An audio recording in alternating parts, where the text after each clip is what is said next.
Freedom is not free. Discover what it takes. It's time to tap and move forward.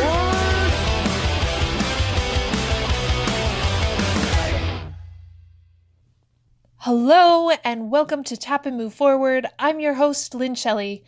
Today's guest has been in the Army National Guard for 18 years and has had careers in artillery, military intelligence, and in a training regiment.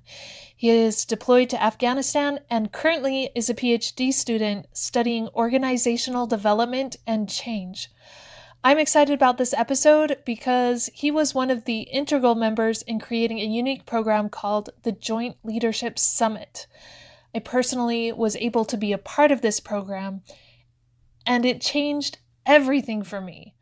I'm sure that this podcast would not even exist if it weren't for the things that I learned and the ways that I grew as a result of that ingenious program. And now, the interview with John Sim. Why did you join the military and how old were you? I was just turned 18, about a month after I turned 18. And I kind of thought about the military a little bit here and there growing up. And then I had two friends in high school that signed up. And I think like a week or two apart from each other. And when I found out that they had signed up, it was like, oh, that's a real thing. Like, I guess we're entering the adult world. This is a thing now. And did they pressure you at all? No, not at all. So a friend walked into school one day. So this is my second semester of senior year, and he walked into school and he had his dog tags and he was showing them off that he was in the National Guard and I was like, oh wow, you actually did it. Like he'd always talked about it. And then he actually did it, and before we even left high school, and I was like, huh. And then that afternoon, just coincidentally, I ran into another friend who I hadn't seen for several months, and he's like, oh yeah, I signed up a month ago. And it was just kind of like, oh, these two guys signed up, like, I guess I can do it. And so I went back to school, and I told my other friend, I'm like, hey, have your recruiter call, and they had the same recruiter. And I said, well, have him call me, and we can have a chat or something like that. And then we talked. I think he called me that afternoon because, you know, recruiters are. He called me that afternoon. The following day we had an interview, and then I went with him to go check out some units, I guess. I don't really recall. And then it was on a Friday. The following Tuesday is when I signed up. So it was like less than a week. Probably about 5 days. And you signed on to a specific career? So when I first signed up, I actually wanted to be a Green Beret. And so I was assigned to the 19th Special Forces group. Obviously that didn't happen for a number of reasons. But yeah, so I was signed to the 19th. It was 6-year contract, how normal National Guard stints are. And along the way, they sent me to infantry school, and I got that MOS. And then after that, I went to the artillery, and then from the artillery, I went into the military intelligence. So I'm really curious if you had your sights set on Green Beret when that shifted. You know, I don't. I mean, okay, so I was young. I was like 18, and I didn't really understand what I was getting myself into, I think, at the time. It is actually a really long story, but I won't go into all those specifics. But I would say if I had joined maybe later on, no, that's not true. It's hard to explain. Like, I think if I had tried to go back later on in my career to try and be a Green Beret, I probably would have followed through with that plan. But I don't know. It didn't seem like important enough to me in the beginning. Does that make sense? Yeah. Almost getting distracted with everything else once you got in. Shifting priorities. I would say. Yeah. And just not okay. So I don't think that's where I saw my life going. Okay. Yeah. If you could give any advice to a newly enlisted member, what would it be? That's a very good question.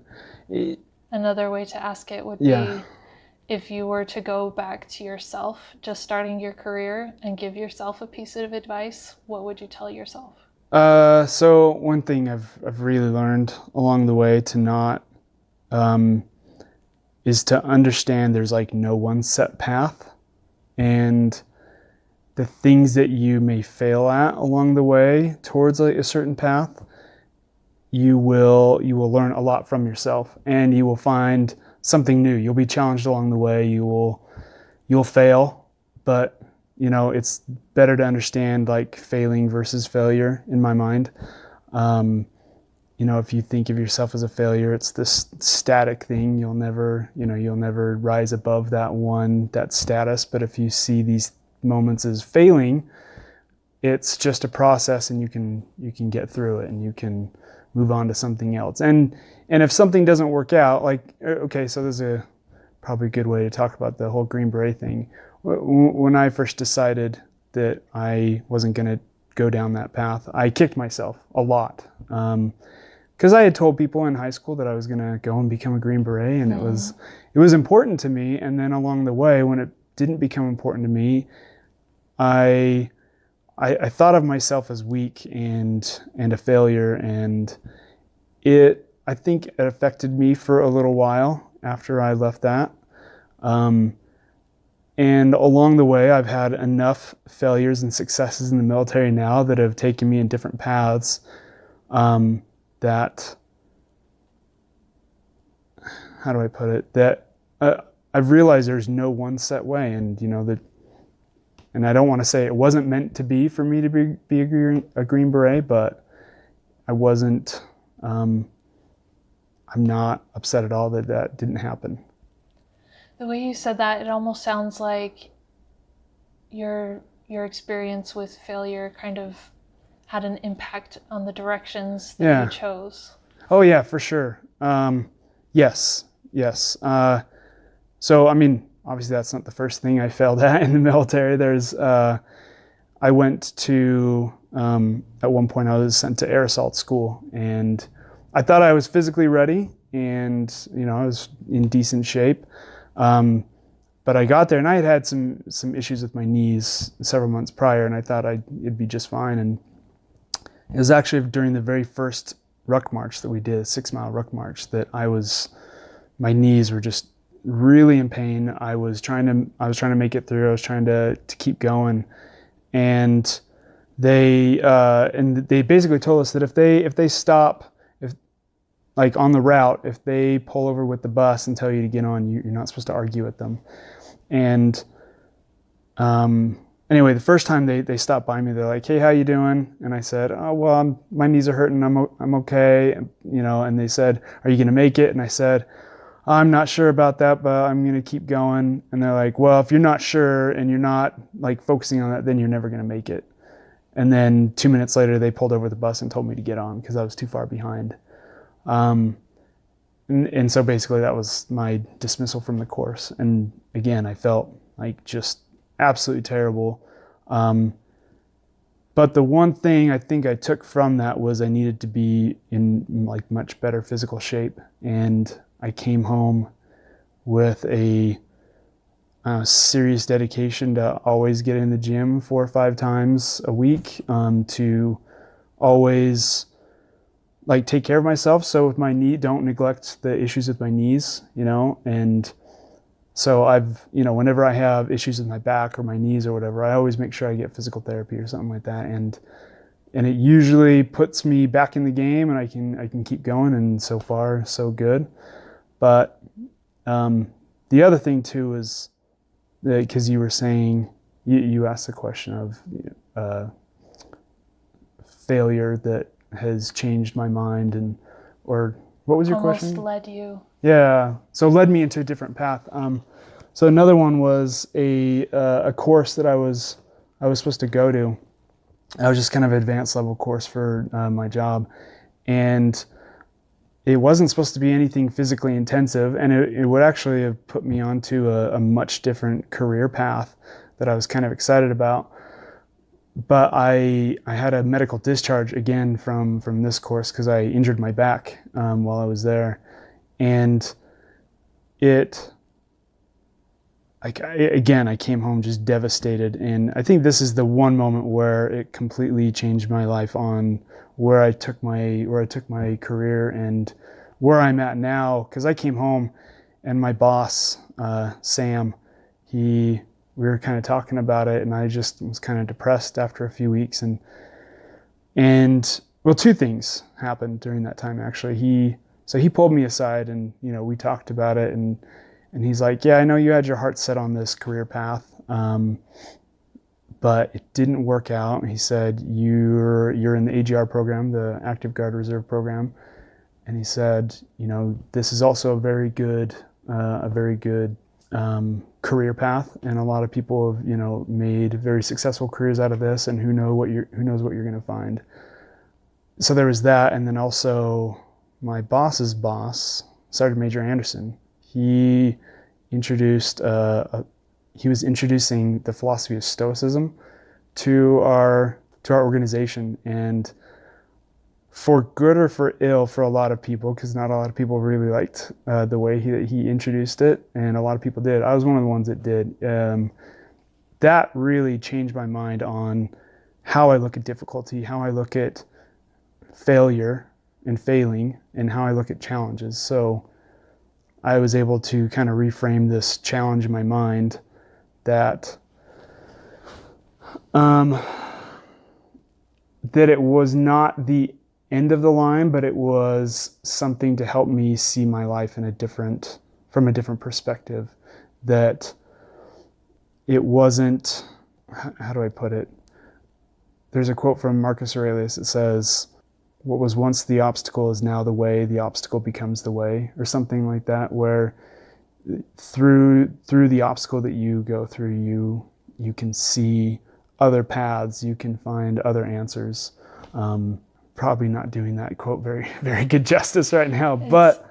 Well, it's sounding like instead of trying to resist the appearance of a failure, you're actually learning to leverage the failure to work for you. So it's like, what good can come from it? Right.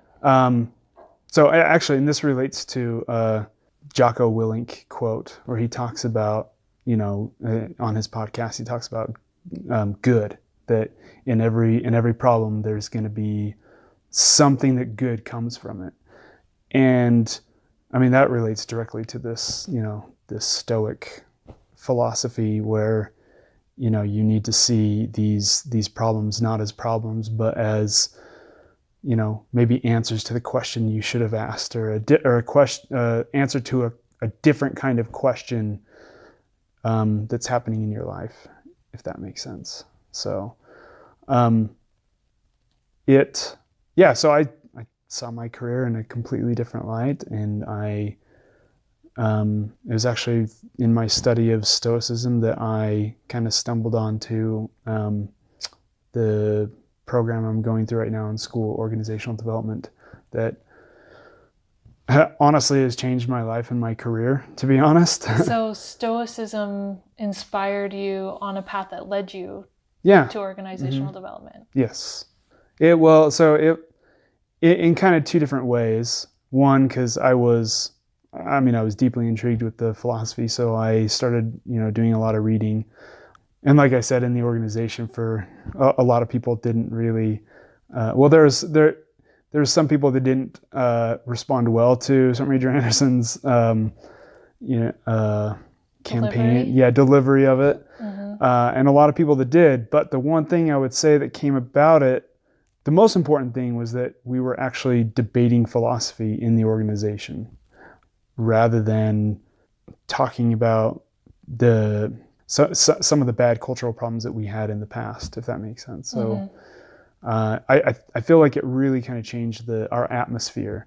Even if you didn't accept Stoicism, then you would, we were still talking about it. We were still debating it. It still had an impact. Yeah. It brought awareness to a new aspect inside the organization. Yeah. So that's kind of a tangent, but in talking to Sergeant Major Anderson, he told me, he was like, yeah, my brother, he's really into this stuff, and he studies it all the time, and he actually uses it in his work as a police officer, along with what he studied in school, which is organizational development. I was like, oh, that's really intriguing. And I went and started looking up the field and started seeing how it compared to Stoicism, and I just kind of found my niche, I guess. And along the way, since I've been studying organizational development, I've seen those two just like go hand in hand. So from that, how did you get to the release of the Joint Leadership Summit? So we were really interested in Stoicism.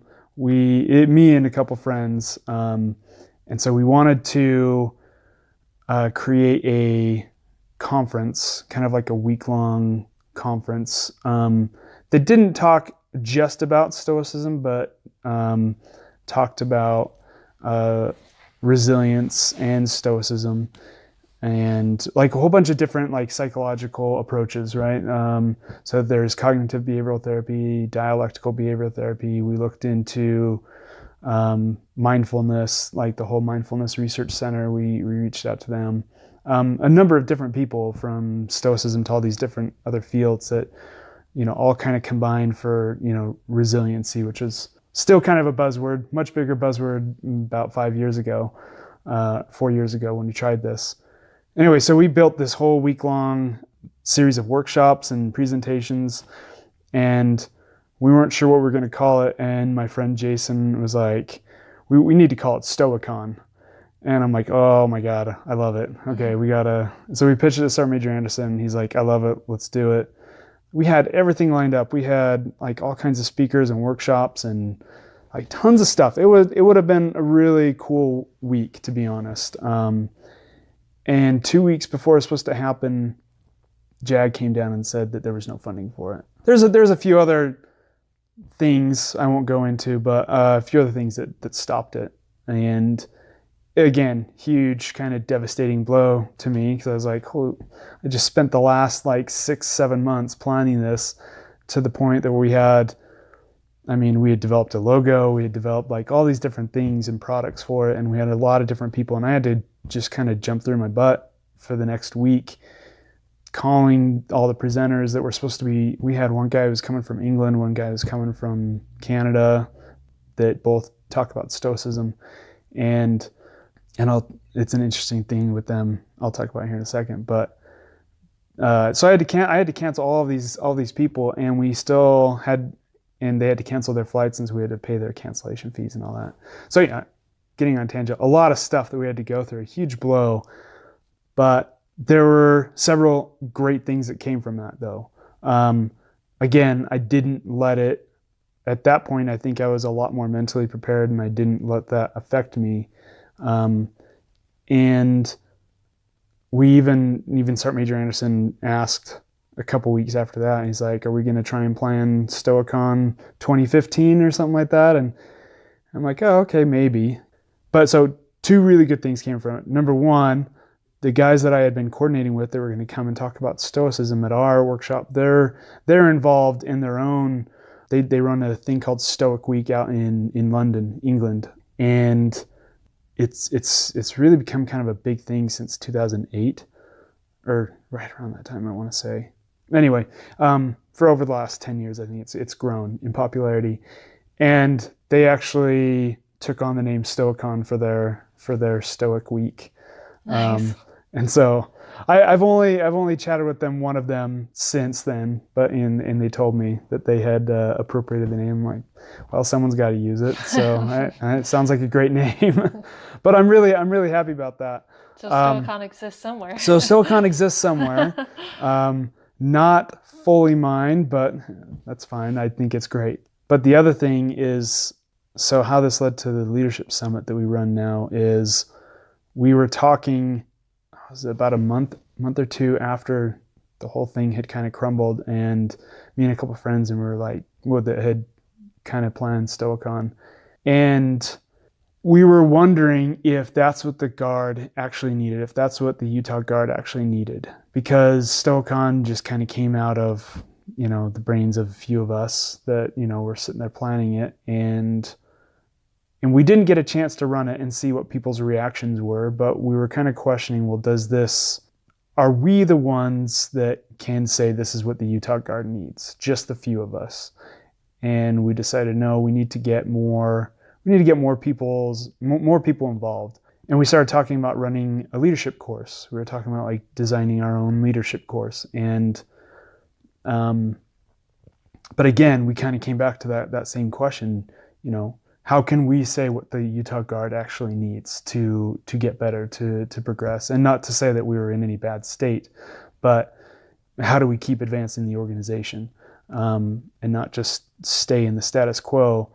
And so we reached out to a bunch of others and we started talking. And around this time, I had learned of Appreciative Inquiry I hadn't gotten into my school program yet at the time, but I had been doing like a lot of informal study on organization development. And I looked into Appreciative Inquiry, and it was just mind-blowing how collaborative, how empowering the approach was, and exactly what we were discussing, that through that approach we could reach out and leverage all the different voices that were out there and leverage their passion and their sense of responsibility towards the organization to create new ideas and for the Guard.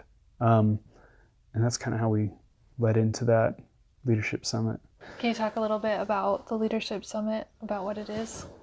Yeah, so the leadership summit, we use this appreciative inquiry method, where really our whole intent behind the leadership summit was actually just to do it one time. We were just going to run one event, see what great ideas came from it, and just kind of maybe help people manage some of their great ideas and then be done, because I've always been a fan of, some people at work call me the good idea fairy. And I have no problem with that. I like the term, because I always like to be the guy that comes up with the unique idea for whatever situation we're in, or a new program or some kind of initiative. And so when we were talking about what does the Utah Guard need, I'm like, well, why can't we just get, a lot of people have different ideas for what would make the Guard better. We need to leverage those ideas, and we need to leverage them to do it. Because, I've always like, hey, that's a really great idea that you have. Like, you should go and run and do it. I think it's a great idea. I don't want to do it. That's not exactly my passion, but you should totally run with it. And so we wanted to build this platform that kind of did that. And that's what Appreciative Inquiry does. It basically, how do I put it? So through the approach, you get as many people into the room as possible. I would say as many stakeholders, people that feel kind of a passion for the Guard, or for the organization, into a room to talk about these ideas. And you start out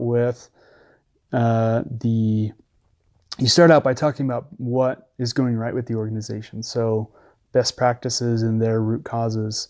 And the whole idea there is that when you're going to try and envision new possibilities for the organization, you need to start from a positive foundation. Because if you start from the everyday problem-solving method, you're starting from a deficit-based view of the organization, and so it doesn't really inspire you to think grand, big things, or great ideas. So again, you start with the positive, and that's not to say that you don't talk about things that are negative in the organization that you can fix, but you try to keep it towards that, leading towards that positive view of the organization, what's going right. And so after that, then you focus on the future of the organization. So in 10 years from now, if this organization could be its ideal state, what would that look like to you individually, personally? And then we have them write it down, and then they get together in groups and share it. and then they come up with their kind of collective visions for the organization. And once they have these collective visions, then we find out, we kind of put them all together, and we find out, or what are the root themes in each of these visions. And we come up with the about 4 to 5 themes from each vision, write them down. And then you look across the whole, what everyone's themes are, and you find like the 4 to 5 most common themes out of all of them. And those become your ambitious outcomes. And then from there, then you ask them, okay, if these are the outcomes that are going to help us achieve these visions, what are we going to do? Like, what ideas and initiatives can we create now that will get us to these outcomes? And that's where it gets into them, being able to be their own little good idea fairy and come up with, ways to improve products, processes, or structures or programs that are already in place.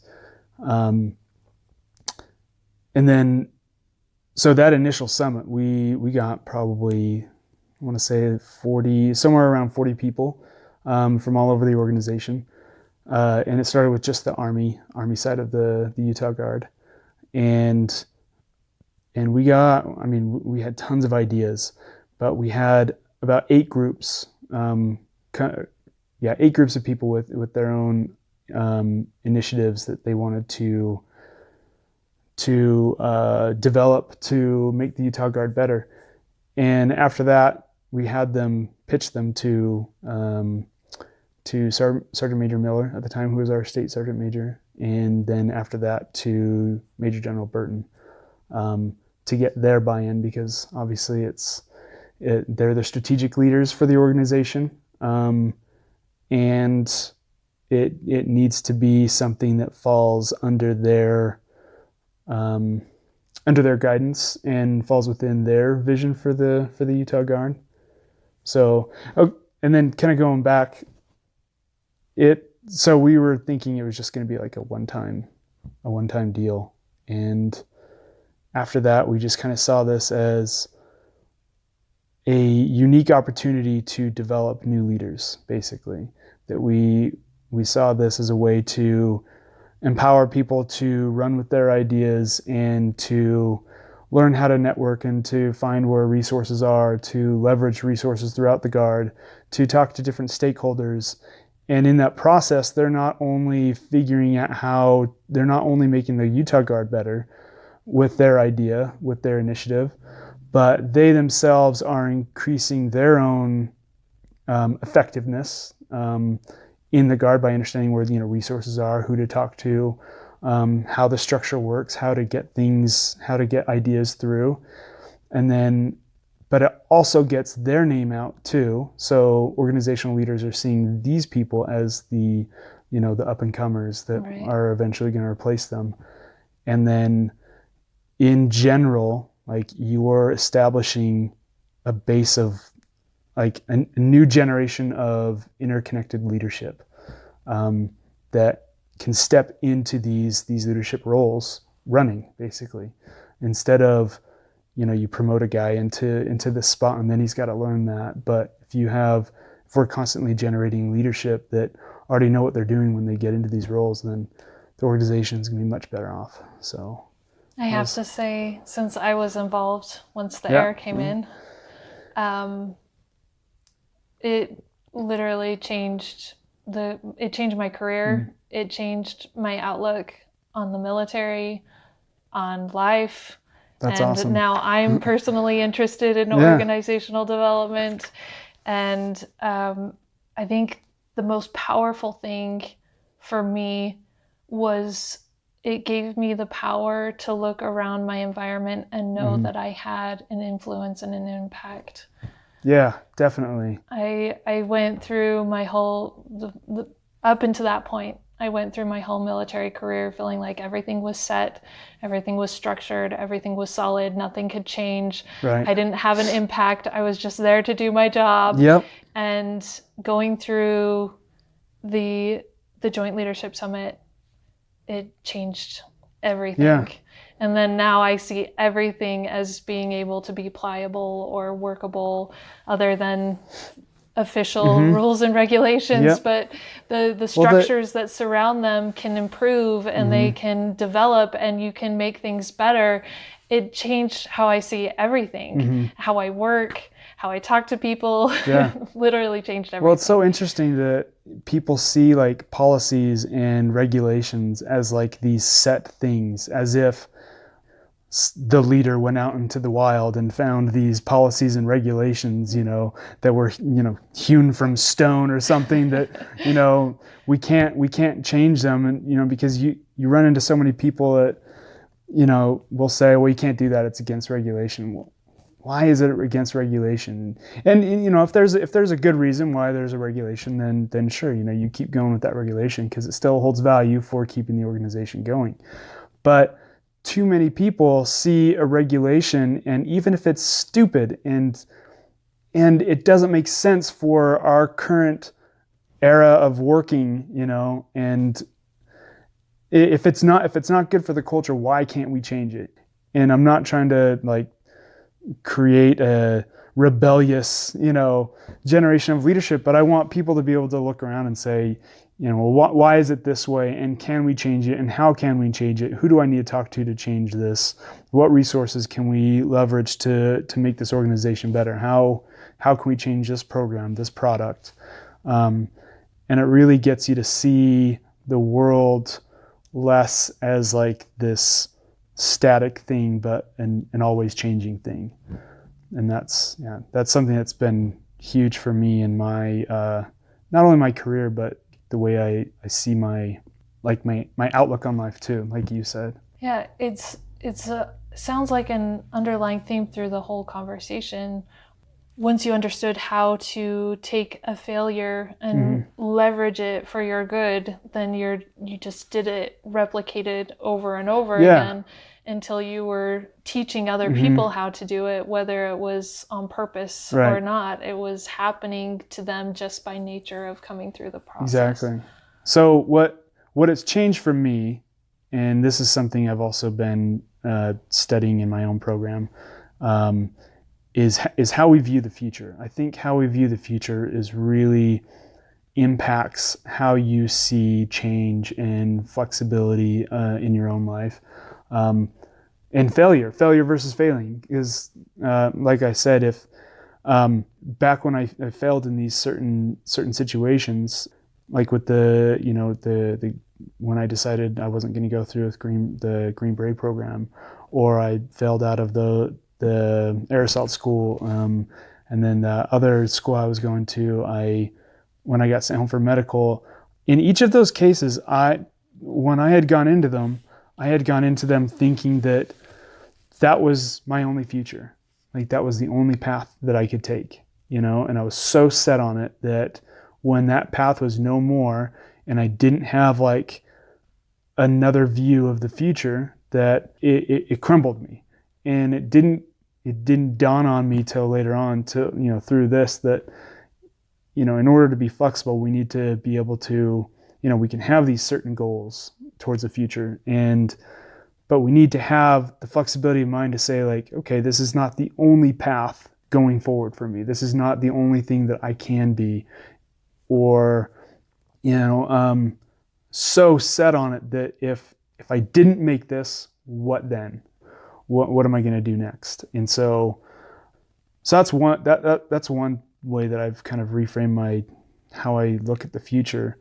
But then also, it's still good to have these, these set goals, and this is where I'm taking my future. But to be able to realize that it's not always going to be that way, and you need to recognize the different possibilities that are happening in the now while you're going towards that future, if that kind of makes sense. It sounds very convoluted, but yeah. What books were most influential to you for your career or your mindset? There's been a few. The first one I would say that I really had an impact on me was Atlas Shrugged by Ayn Rand. I read that while I was at, I was working, I was helping out with the Hurricane Katrina thing that happened back in 2005. And I was sent there with one of the task forces from the Utah Guard to help. And I read Atlas Shrugged while I was there, and Atlas Shrugged's philosophy is very interesting. Objectivism, that's what it's called. I wouldn't say that I'm 100% behind it, because she has a lot of very, very interesting hardline ideas. But it changed how I viewed work and how I viewed taking things for granted, feeling entitled to certain things in life. After that, I would say that I didn't feel like I knew that the things that I wanted in my life, I would have to work for, that it wasn't just going to be handed to me, and that I wasn't entitled to literally anything. And so I realized that, I've got to work for all of it. So that really kind of changed my work ethic at the time. The next one, another good one, was Your Brain at Work by David Rock, also very good. He's a neuro, what does he call himself? Like a neuro leadership scientist, something like that. I forget. But he basically, the whole book is about understanding how the brain works and how to apply that in the work setting. And that just changed how I view my work day and how I organize stuff. Since I wouldn't say that since I started my school program, I do a lot more reading of articles than I do books. So a lot of the themes that I've been reading into have more to do with, leadership development and understanding leadership from a relational perspective, a collaborative perspective, rather than leadership that is found within rank or hierarchy or position. That's been really, really key for, I would say, how I've really changed my view on leadership. So your experience with the military, does it help you with those type of studies? Or do you find that you're changing everything that you understood or learned about leadership in the military? Yeah, it's the military is a very unique animal in how we look at leadership, because I think the general mindset is that you're supposed to train to become a leader. You need to prove yourself as a leader as you go up in the ranks. And so there's this idea that there's many leaders, but the way the military is structured, it's, there's a lot of hierarchy. There's a lot of this by virtue of your rank or your position, you have leadership. And I think that's, in my mind, I think the way we need to start thinking about it is, by virtue of your rank and position, you have management of certain things. Like you're managing the current state of the organization, what's working within the organization, what is still giving value to the organization. But leadership is not in those different ranks or positions. Leadership is a process. So with relational leadership talks about how leadership is found in a process rather than, in its, what they say, an entity, state. So like a rank or a position would be like an entity, something with boundaries. But really you only engage in leadership when you are contributing something. And so this is, doctrine of John Sim, but you only engage in leadership when you are contributing something new to the organization outside of that status quo. And you run into a lot of people that don't do that they just come into a position and they rule with the iron thumb of this is the way it's always been, this is how we're doing, this is the way we've done it before, this is how we're doing it. Right. Don't question how it's being done. Whereas I think people that understand leadership as a process, they can come into a situation and or those positions, and they can hear people's questions and ideas for changing the system, and they can leverage them and use that to change the organization. And I think that is true leadership right there. That they realize they're not the ones with all the answers. They can have a lot of great ideas and answers, but their contribution is not just in terms of, you know, them changing the system, but also allowing it to be a collaborative changing of the system. Because it's not like if you look at a regular company, let's say in the Army side, regular company, you have a company commander that comes in, and it's not just their company. You know, there's tons of other members that belong, and other sub leaders too, or sub managers, from my viewpoint. It's so they need, you know, it's their organization too. And if people forget that it's their other people's organization too, and they try and dictate what that organization is going to be, then they will have lost their leadership ability. They're just using their leverage, but not leading. Yeah, they're using their status to, if they're not leveraging other people's, you know, voices and ideas, then I feel like it's a abuse of power. Right. So I think you really eloquently described why anybody can be a leader no matter their rank. Yeah, definitely. It really has nothing to do with the stripes on your sleeve. Yeah.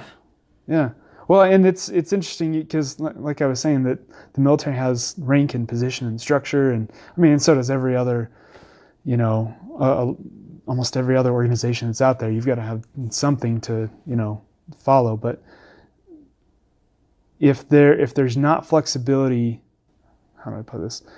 If there's not flexibility in how you see those positions and ranks like interacting, you know, in order to keep the system going, to keep the organization going, and to keep it changing and moving forward, you know, because we're always, you know, we think of things in terms of moving forward, then you're not engaging in that leadership process.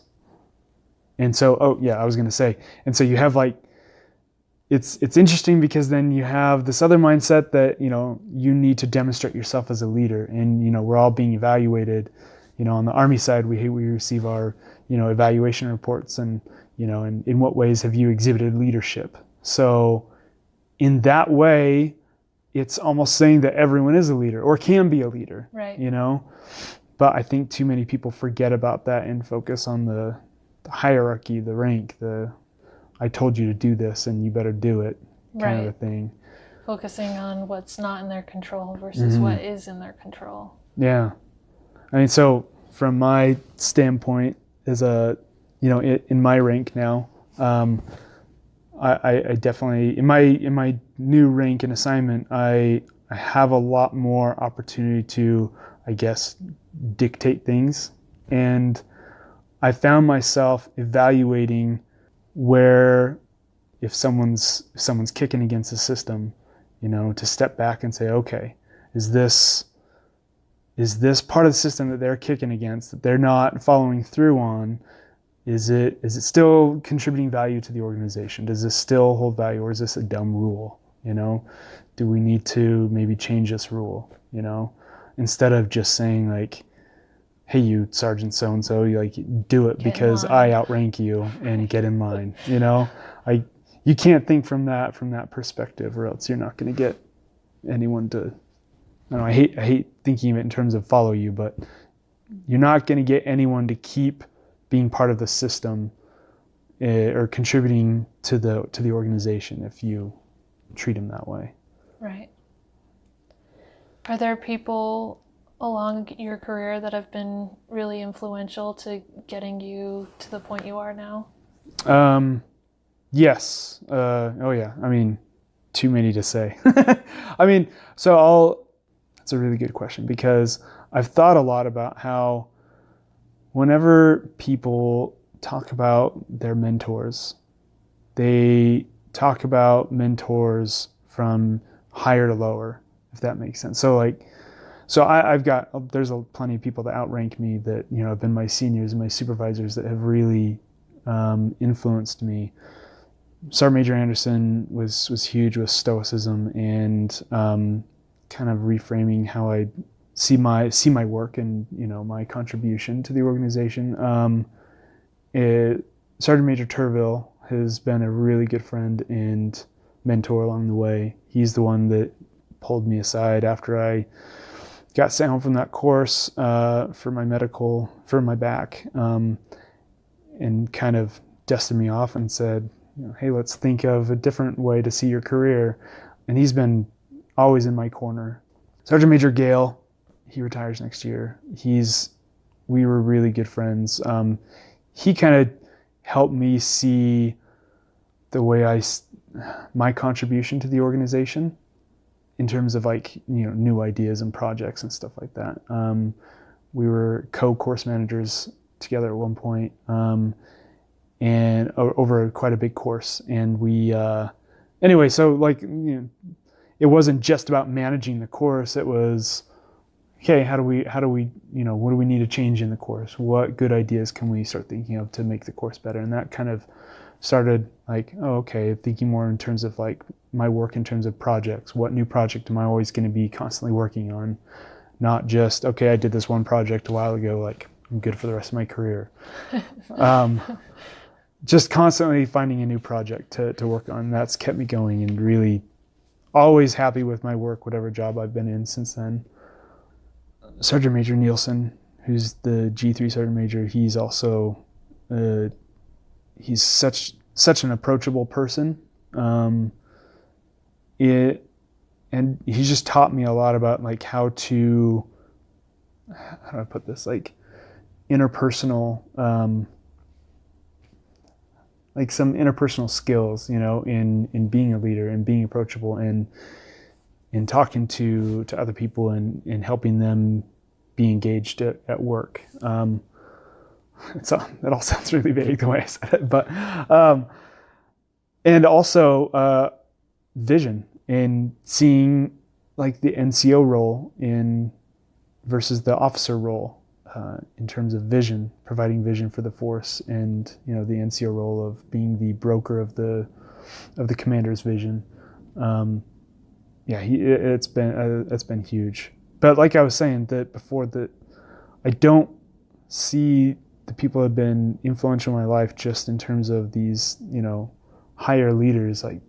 So many of my peers and I guess the people you would call subordinates, because I outranked them at times, have taught me a lot.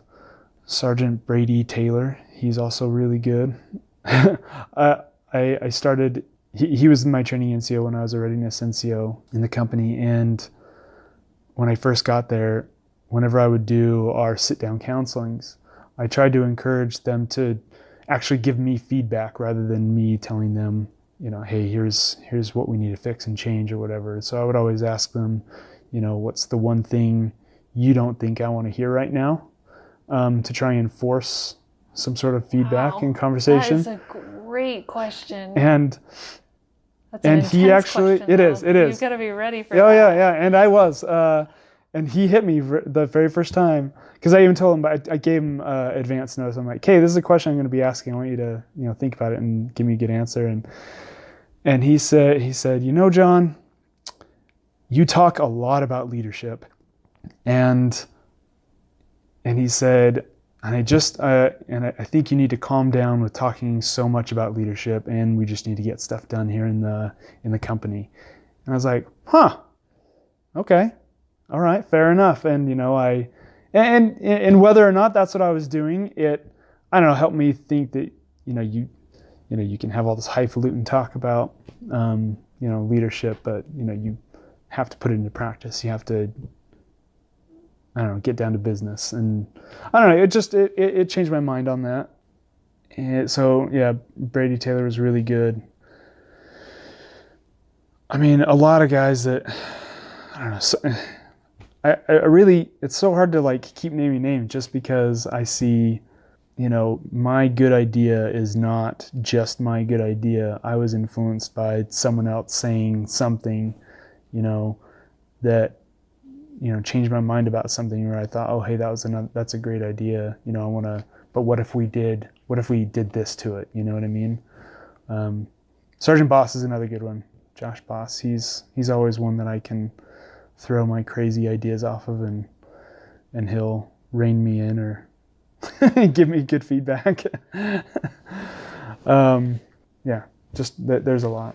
So if you could give one tip or skill, you've talked a number of times about engaging at work, what would be the best tip or skill to help someone keep in mind? Maybe if they're doing something that's monotonous. Well, again, I don't see work as this status quo thing. Actually, for like the last, I would say 7 or 8 years, I've kind of developed this philosophy that status quo is evil.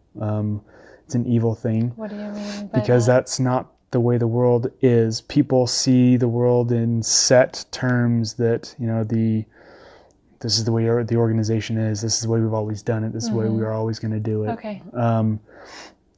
But if we don't see our work as constantly moving forward, then we can't really contribute in any meaningful way. If we constantly just see ourselves as managers of something, or if we just see ourselves only as managers and not as leaders and contributing, then where's the organization going to go? Because I see the organization as, well, someone had to have some point established this, this is like these policies and these procedures and these things that we have, at one point someone had to create them because they saw value in it, and Right. Values change. And so if we're not engaging in that, like how do we engaging in that questioning of value at work, then how can you really say that you're contributing, to that work? And I think that if you're actively looking at that and contributing, so many more people would find value in and enjoyment of their work.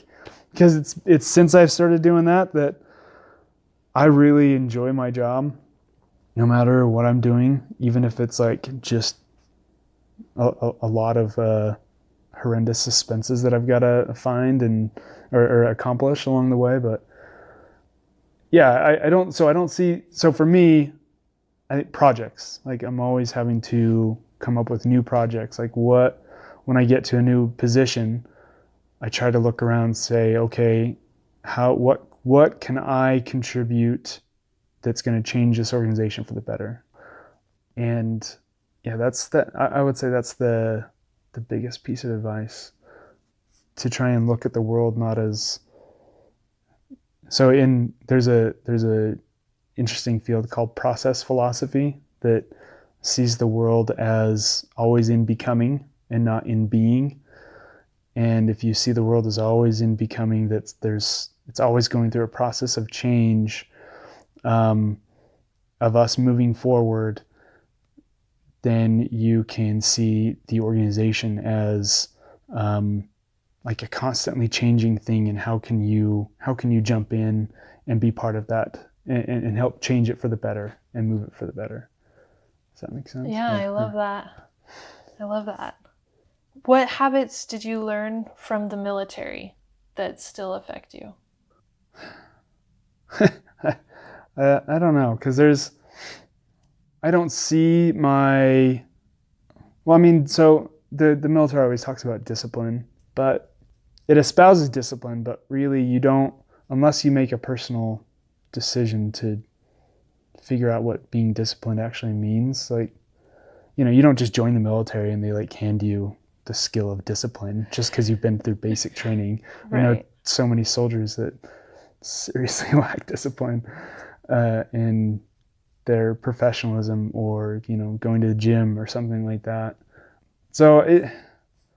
But I would say it gave me the military is a great context for being able to hone discipline, to try and pursue that, and a great place to kind of make your mark, as it were. There's the military focuses a lot on developing yourself and developing others that you typically don't, like, you have a lot of soldiers that will screw up so many times. And, I think people in the military lean more towards, okay, how can we take this screw up and do something good with it? How do we try and develop them and make them better? Like, that's their immediate thought is, okay, they messed up. What can we do to try and develop this guy? It's only after years and years of, screwing up that people are finally frustrated that they'll try and get them kicked out of the military. But I think the military does a great job of, like, that's their initial reaction. And so I think the discipline and the development go hand in hand. And if you can't wrap your mind around that, you're going to have a hard time in the military. So what's your number one tip for how to re-engage yourself if you find yourself lost or distracted? For me, it's, I don't know, I have to step back and appreciate the struggle for what it is. I kind of have to let go about having an answer for everything. So if I know something hard is coming up, or I've got to create a product or something that's like super difficult in my mind, I have to kind of just lose myself to the white noise of pain that it is, and kind of realize that an answer is going to come along at some point.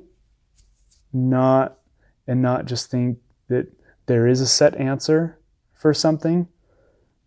I don't know if that, I guess it's just kind of... So you essentially allow yourself to be lost. Yeah, yep. That's a really good way of putting it, actually. I would say that's been huge for me in overcoming anxiety or fear of big problems I'm facing, at work, or, a project that I'm doing, is to enjoy it for the process that it is, not process of development. I guess seeing as a developmental process, not something that's like set that I have to find some objective answer to. Does that... Like the philosophy you were talking about earlier. Yeah. The world's always in process of becoming. Yeah. So I think that's a good way to put it. 'Cause like when I think about a project that I'm doing, when I'm developing it, I have to realize, like, okay, there's so many different ways that I can complete this project, and however it is completed is how it is completed. There's not going to be like one perfect way. This is the only way it's going to be perfect. You know what I mean? And if it deviates in any way, that thought process has been one that has been difficult for me to get over. Mm-hmm. And sometimes you just have to be okay with good enough. I mean, It really does, because, I've gotten to the point of good enough, and then I'll submit something, and then, a week later I'll be like, oh, this would make it so much better, and then I come up with an even better idea, and I don't know. So I just have to be okay with the process. Right. I love using that mindset, though, to think about it. So instead of there being one perfect outcome, you're just allowing it almost to have its own life, and it just carries you along, and you just watch it unfold. Yeah. But to not, like, how do I put this? Don't be just a passive participant in the process. Like, you're still actively contributing, and you're still trying to rack your brain for, the best idea you can, but you have to realize that there's no such thing as the best idea. Right. And if you can get to a good, happy place with what you're trying to do with your product, I'd say that's a success right there. So never stop the struggle is what I'm trying to say. But yeah. Thank you so much. I've told you this before. I mean, you changed my career. You changed my outlook. I probably would have gotten out of the military a while back if it weren't for the program. And it's literally changed everything for me. That's so cool. Yeah. So if I can pass some of this on to somebody else and have it help them too, like, it would be an honor to me to pass some of that on. So thank you. Yeah. It's so the Leadership Summit's not it wasn't just me. It came, maybe I had an initial spark or something, but it literally came out of a collaborative process. I couldn't have done it alone, and I didn't come up with all the ideas alone. And the way that it's even transforming into the next rotation, it's a lot of the ideas from that came from other people in our group that made it so much better. And so I can't even take like 10% credit, like, because I think it's just such a meld of, I don't know, collaboration that there you go. I think that's talking more back to, you've mentioned that you don't necessarily want to be targeted as the person to have. Well, I think the problem is, for me, I don't want to, I don't know, I often look at myself, and when I'm in my work clothes, I'm like, man, am I in my dad's clothes? How did I get to this point? And I still feel like I'm a kid again in so many situations. And so I'm always wary of feeling like I'm, how do I put it? Like, I'm not the leader, and I don't like the limelight, because I feel it takes away from everyone else feeling like they've contributed to that whole process too. And so I don't know, I guess maybe that's why I really I like that you bring that up too. That sometimes that whole idea of what an adult was supposed to be, it feels a lot different when you're there versus when you were looking at it as a kid. Yeah. And what you thought it meant. That's a big difference. At any rate, what you've done and choices you've made have had a powerful effect. And I'm grateful for that. Thank you. Thank you for being on the show. Oh, no problem. I hope you enjoyed this episode and found a new mindset to help you excel. I loved that John asks, what is the thing I don't want to hear right now, as a way to promote openness and leadership. I also loved that he introduced me to process philosophy. Please join me and share your favorite concepts from this episode on the Tap and Move Forward website or social media sites. If you want information on how to read John's published article or to read more about him, please visit www.tamfpodcast.com/JOHNSIM.